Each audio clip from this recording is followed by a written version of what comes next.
just going back a little bit to the year 2000, the University of Utah decided that it needed to have a network of outpatient clinics in order to have a referral stream for the specialists up on the hill, the University of Utah campus where the specialty hospital was. We didn't have anything like that. And so we bought a group of clinics from FHP, who used to be in our market and no longer is, but we didn't know how to run them.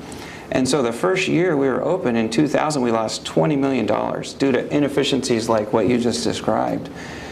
And all of a sudden we decided, this isn't going to work. We're going to have to make some major changes.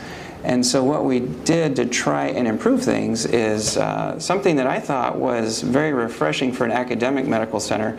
They built what they called the Beta site, which was a test clinic. It had 2 primary care physicians in it, and I was one of the 2. They gave us a lot of leeway to make changes and to try experimental things that were outside of the box, that were different, hopefully, from the model that was existing previously. And we looked at outside research, what others had done. We had patient surveys, we had patient focus groups and provider focus groups to come up with the ideas that we tested.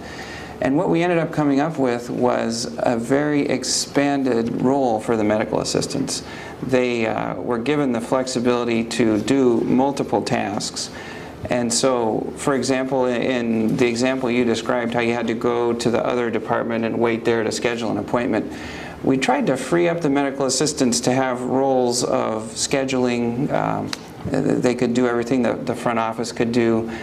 They were trained to be limited rad techs so that they could even just walk patients over to x-ray and take simple x-rays.